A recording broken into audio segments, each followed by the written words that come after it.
Hello everyone, Nimisha here from English Firm. So in today's video, it's going to be really short. I just want to cover a few of the key points which you need to remember on the day of your exam.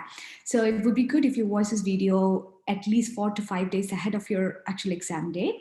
So I'll cover with the preparation part first, and then I'll go through the components or the points that you need to remember on the day of your exam. These are few points which many people ignore, but it can impact your score a lot. All right, so let me just share my screen again. All right, guys, so today I'm going to cover a few of things that you need to keep in mind, especially on the day of the exam, because these are things which many people forget about, and this can definitely affect your score, definitely affect your performance on the exam day. So of course, I'll tell you a few things which you need to remember before you take the exam. These are very straightforward. So first of all, you need to understand PT is a computerized exam. So more than your English skills, you need to be very clear about the strategies and techniques to this test, because you need to convince the computer scoring system. I have covered all these strategies and techniques in the videos of every single component of PT. So make sure you watch it if you haven't yet. So make sure you know the strategies and techniques to this exam. And you already know there are 20 components in this exam. Out of these 20, some of the components are high scoring, some of them are very low scoring. So when you start preparing, be very clear about what is important and what is not, so that you don't waste your time on the unimportant components and actually focus on the high scoring items. And templates. So in many of the questions of PTE, you don't even have to give your own answer. There are pre-structured templates which you just need to memorize, which can make your work a lot more easier during the exam, because you will be prepared with your answer already. You don't have to think too much during the real test. So make sure you're very clear about the templates make sure you memorize templates for certain items like your describe image or your retail lecture. And when it comes to writing, you can use a template for your essay, and for your listening, summarize for context. These are items where you can use a template. So make sure you memorize templates which can make it much more easier for you. And of course, just learning the strategies is not enough. You need to practice and get used to them as well. So whatever you learn from a trainer or from a coaching academy, you can, whatever is comfortable for you, learn from a professional trainer. Do not rely just on YouTube videos. Make sure you get guidance from a trainer itself. Make sure you practice whatever you learned in class, and most importantly, get feedback from your personal trainer. Because just practicing, like I have seen many students do this mistake. They practice thousands of questions every day, but they're not practicing it the right way. So the amount of practice doesn't make any difference in how well you're preparing. Make sure, even though you're practicing only very little, practice in the right way. That's why even if you're practicing very little or a lot, get feedback from a trainer. Make sure you're using the techniques correctly. Make sure you're following the templates correctly. Get the feedback from your trainer and see which part you need more improvement, which corrections needs to be done. So get feedback from a trainer. Don't just keep on practicing questions over and over again. Get feedback and corrections as well. And mock test. So mock test is something which you definitely have to do closer to your exam date. I would say at least 1 to 2 weeks before your exam day. You don't have to do many mock tests, but make sure you do minimum 2 to 3 mock tests before the exam. So the purpose of the mock test is to understand the exam structure, because again, as I have already mentioned, this is a computerized exam. So the questions are going to come back to back. You will not get much thinking time in between to understand what question is on the screen, what is going to come next, how much time do you have. So to familiarize with all these things, it's very important that you do at least 2 to 3 mock tests before the exam, so you know how much time you get for each task, how many of each task would you be getting, and what question will be coming first, what will be coming next. So you need to be very clear about the order of the questions, the time given for every task, and how does the screen appear. So that is why you need to do mock tests to understand the exam structure as well as the time management and all of these things. Make sure you do at least 2 to 3 mock tests before you take the exam. And prepare a personal introduction before you go to the exam center. I have covered this part in another video recently, so make sure you watch that as well. So as you already know, before you start the exam, you have a personal introduction task, which is not an evaluated component, but improvising at the moment during the exam is not a good idea because it might make you nervous. So make sure you prepare your personal introduction beforehand, and probably around 4 to 5 lines, which I have explained in the other video. So make sure you watch that. Prepare it before you go to the exam. Even if on the day or on the day before the exam should be fine, but make sure you're prepared. Don't try to prepare, like improvise at the moment. Okay, now this is what I wanted to cover mainly in this video. On the exam day, there are certain things which can make a lot of difference in your score.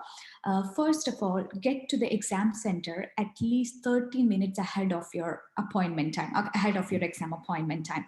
Many students, they get lost on the way and they get late to the exam, and sometimes they would not even let you go ahead with the exam if you get there late. So if possible, try to get to the exam center before your, like I would say, 1 to 2 days before your exam day, so you're familiar with the location and you don't get lost. And on the day of your exam, get there 30 minutes ahead of your appointment, because before you start the exam, you will have your ID verified, your picture taken. So to get these things done, it'll take a bit of time. So get to the exam center ahead of your appointment time, at least 30 minutes ahead, if possible 1 hour ahead, so that you can get used to the situation, get used to the location, and you will feel more comfortable and relaxed as well. So get there ahead of the exam time, at least 30 minutes, and take your proof of identification with you. Most exam centers accept your passport or your driver's license. I would suggest to take your passport with you, because all the details that you enter when you book the exam should be matching with your passport. So that's another thing which you need to keep in mind. If any of the details is incorrect, again, they will not let you take the exam. So when you book the exam as well, make sure your details are accurate, especially your first name, your last name, your date of birth. All these things should be matching according to what is given in your passport as well. And these days, again, because of COVID-19, they will be asking you for a vaccination proof as well, especially in Sydney. So make sure you have your vaccination proof on your phone.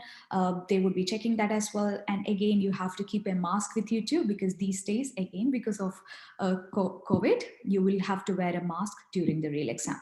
So make sure you take your ID verification, your passport with you, vaccination, as well as a mask, vaccination proof, as well as a mask. And a few things to remember as you go through the exam. Move to the next question as soon as you finish each task in your speaking part. This is a small thing which many people ignore, because in every task of speaking, the computer gives you a fixed amount of time to answer.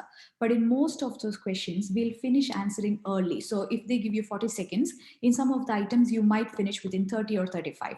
So you will still have a little bit of time remaining at the end. So if you simply keep on waiting to finish the remaining time without answering, you need to remember, in the exam center, you're not going to be alone. There will be a couple of other students with you. Not couple, there would be around 4 to 5 other students with you, and everyone is going to speak at the same time. So once you finish your answer, and if you simply keep on waiting there, you might have stopped answering, but people around you might still be speaking. So all those background noises will get recorded on your system, which will definitely affect your score. That's why as soon as you finish answering, move to the next question immediately.